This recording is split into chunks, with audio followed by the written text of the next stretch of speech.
സാഹിത്യ നഗരമായി പ്രഖ്യാപിക്കപ്പെട്ട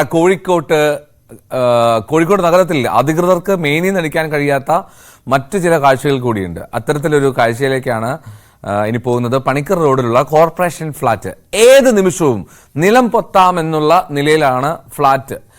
അവിടെ ജീവൻ കയ്യിലെടുത്ത് 24 കുടുംബങ്ങൾ അന്തിയുറങ്ങുന്നു. ഓരോ ദിവസവും പൊളിഞ്ഞു വീഴുന്ന മേൽക്കൂര, ഭിത്തികളിൽ ആഴത്തിൽ വേരിറക്കി കെട്ടിടത്തെ കാർന്നു തിന്നുന്ന ആൽമര വേരുകൾ, മഴ പെയ്യുമ്പോൾ മുകളിൽ നിന്നും കക്കൂസ് മാലിന്യവും മഴവെള്ളവും താഴത്തെ നിലകളിലേക്ക് ഉരിച്ചിറങ്ങുന്ന നടുക്കുന്ന കാഴ്ച. സാഹിത്യ നഗര പ്രഖ്യാപന തിരക്കുകൾ കഴിഞ്ഞാൽ പണിക്കർ റോഡിലെ ഫ്ളാറ്റിലേക്ക് എത്തിയാൽ മേയർക്കും ഭരണസമിതിക്കും കാണാൻ ദൃശ്യങ്ങളേറെയുണ്ട് ഇവിടെ. നമ്മളൊരു നരകപ്പാവി ആയിട്ടാണ് ജീവിക്കുന്നത്. നമുക്ക് കാറ്റടിക്കും മഴ പെയ്യുമ്പോഴൊക്കെ പുറത്തേക്കല്ല 24 കൂട്ടർ പാഞ്ഞ് പുറത്ത് പോയി നിൽക്കുകയാണ് ചെയ്യുന്നത്. ഈ കോർപ്പറേഷൻ കയറി കഴിഞ്ഞ് നമുക്ക് മതിയായി. എല്ലാം കൂടി പിന്നെ എല്ലാ ചാനൽക്കാരും വന്നിട്ടും അതും മതിയായി. പട്ടാളക്കാരും മറ്റോരും മറിച്ചോലൊക്കെ കയറി കഴിയാണ് വീട്ടിന്റെ അകത്ത് കേട്ട്. അങ്ങനെ ഇടിഞ്ഞ് പൊളിഞ്ഞ് അങ്ങനെ ഒന്നായിട്ട് പോയി നമുക്കൊക്കെ വീട് പൊളിച്ചേറ്റുകളാണ്.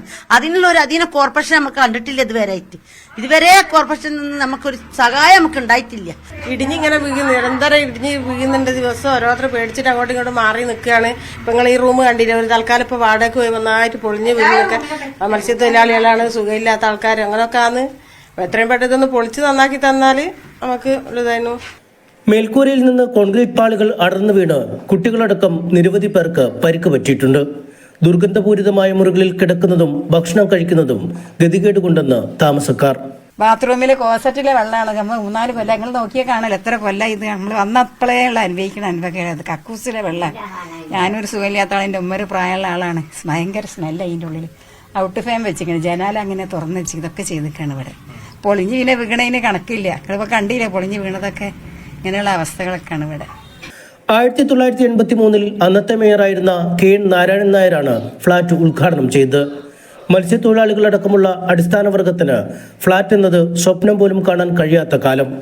പിന്നീട് 40 വർഷത്തിനിടയിൽ യാതൊരു അറ്റകുറ്റപ്പണിയും കോർപ്പറേഷൻ ഫ്ളാറ്റിൽ നടത്തിയിട്ടില്ല. പരാതിയുമായി എത്തിയാൽ ഒഴിഞ്ഞു പോകാനാവും ആവശ്യം. കണ്ടില്ല അവസ്ഥ കണ്ടില്ല, ഏത് നിമിഷം പോയി ഇടിഞ്ഞു പൊളിഞ്ഞു പോകും. അപ്പൊ അങ്ങനെയൊക്കെയുള്ള സ്ഥിതികളാണ്. ഇപ്പൊ നിങ്ങൾ അതിനോട് ഇത് കാണണമെന്ന്. മഴ കനക്കുന്നതോടെ അപകട ഭീഷണിയുള്ള കെട്ടിടത്തിൽ നിന്നും മാറി താമസിക്കണമെന്ന് കെട്ടിടത്തിൽ കോർപ്പറേഷൻ നോട്ടീസ് പതിക്കാറുണ്ട്. എന്നാൽ എങ്ങോട്ട് പോകണമെന്ന ചോദ്യത്തിന് ഒരു കാലത്തും ഉത്തരവ് നൽകിയിട്ടില്ല. കലാസാഹിത്യ രംഗങ്ങളിലെ പുരോഗതി ഒരു നാടിന്റെ വികസനത്തെ അടയാളപ്പെടുത്തുന്നു. അതേസമയത്ത് തന്നെ ദുരിത ജീവിതം നയിക്കുന്ന അടിസ്ഥാന വർഗത്തെ കൈപിടിച്ചുയർത്തേണ്ടതും ഭരണാധികാരികളുടെ പരിഗണനാ വിഷയമാവണം. കോഴിക്കോട്ട് നിന്നും ക്യാമറമാൻ ശ്രീജിസി കല്ലുമുട്ടിക്കൊപ്പം MS അനീഷ് കുമാർ, ന്യൂസ് 18. പാലക്കാട്